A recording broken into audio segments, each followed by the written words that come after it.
A ver, vamos a entrarle a un tema que de una u otra forma nos afecta a todos. ¿Cómo se reparten las cosas en una sociedad? Hoy vamos a desmenuzar qué es eso del esquema distributivo para entender un poco mejor qué onda con la riqueza, la equidad y ese equilibrio social del que tanto se habla. Para arrancar, pensemos en esto.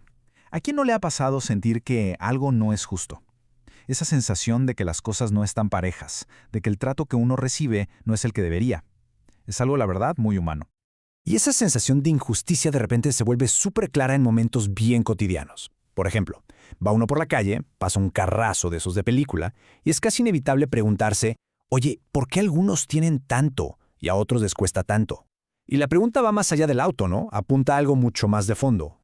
Bueno, pues justo ese primer chispazo, ese sentimiento de injusticia, es nuestro punto de partida. Es una reacción súper natural que tenemos frente a las diferencias que vemos todos los días. Y ojo, aquí es importantísimo aclarar algo. Esto no se trata necesariamente de envidia. Más bien, es como una intuición, una pregunta que nos hacemos sobre un tema clave, la desigualdad, la duda de si esas diferencias que vemos son, pues, justas o no. Ok, para poder analizar esto bien, hay que ser claros con las palabras. Hay dos conceptos que seguidos se usan como si fueran lo mismo, pero no lo son: desigualdad e inequidad.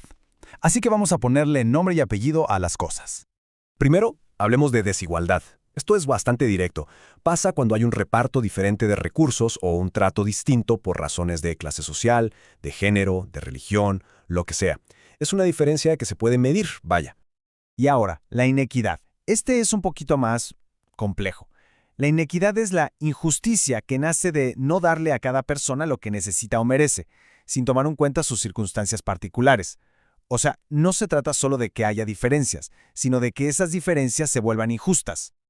A ver, resumiendo para que quede súper claro, la desigualdad es un asunto de diferencia, así de simple. Pero la inequidad ya es un asunto de justicia. Una describe cómo son las cosas, y la otra le pone una calificación moral. Lo clave aquí es que puede existir desigualdad sin que sea injusta, pero la inequidad, esa siempre habla de una desigualdad que se considera injusta. Y que no nos quede duda, esto no es un problema de ahorita. Desde que el mundo es mundo, desde el cavernícola que se agandallaba a la mejor cueva, estas diferencias han existido. Son una constante en la historia de la humanidad. Y esto nos lleva a la pregunta del millón. Si damos por hecho que siempre va a haber cierto nivel de desigualdad, entonces, ¿cuál es el plan? ¿Cómo le hace una sociedad para organizar el juego de tal manera que con todo y las diferencias se sienta que hay justicia? Pues la respuesta a esa pregunta es justo el famoso esquema distributivo. Hay que imaginárselo como las reglas del juego que una sociedad pone sobre la mesa para decidir cómo se reparte todo lo que hay.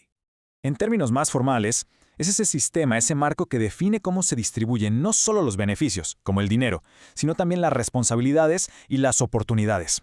La idea de fondo es siempre buscar que el reparto sea lo más justo y equitativo posible para todos. Muy bien, ya sabemos qué es, pero ahora viene lo bueno. ¿Y esto cómo funciona en la vida real? ¿Cuáles son las herramientas que se usan para que este esquema se aplique de verdad?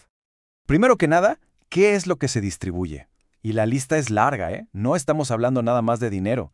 El esquema distributivo también tiene que ver con la propiedad, con el acceso a cosas tan básicas como la salud o la educación. Y va todavía más allá, a conceptos que no se tocan pero que son cruciales, como la igualdad de oportunidades y la justicia social. Y para repartir todo esto, los gobiernos tienen, digamos, una caja de herramientas con tres principales. Primero, las políticas fiscales, o sea, los impuestos, con los que se junta dinero y se reasigna.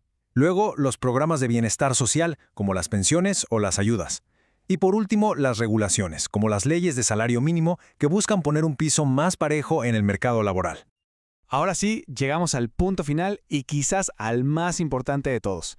¿Por qué nos quebramos la cabeza entendiendo esto? ¿Cuál es el objetivo final de tener un esquema distributivo? Pues se trata de lograr un gran acto de equilibrio. Es que toda sociedad vive con una tensión constante. Por un lado, quiere ser súper productiva, generar mucha riqueza, y por el otro, quiere que esa riqueza se reparta de forma justa.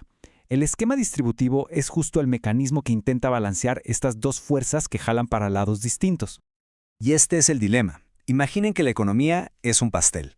La eficiencia económica se enfoca en hacer el pastel lo más grande posible. Pero la equidad social se preocupa de que las rebanadas se repartan bien. Si un sistema se enfoca demasiado en un solo lado, pues puede tener mucho crecimiento pero con la gente enojada, o mucha cohesión social pero sin crecimiento. El verdadero reto es lograr las dos cosas. Y que quede claro, encontrar este balance no es un ejercicio teórico nada más, tiene consecuencias súper reales. Un buen equilibrio se traduce en más justicia social, en una sociedad más estable, con menos conflictos y en un desarrollo que de verdad le sirva a la mayoría, no solo a unos cuantos. Y cerramos con esta pregunta, para que se quede ahí, dando vueltas. Sabiendo que estas dos fuerzas, la eficiencia y la equidad, jalan para lados opuestos, ¿de verdad es posible llegar a un equilibrio perfecto? O a lo mejor es esa búsqueda constante de equilibrio lo que en realidad define a una sociedad justa.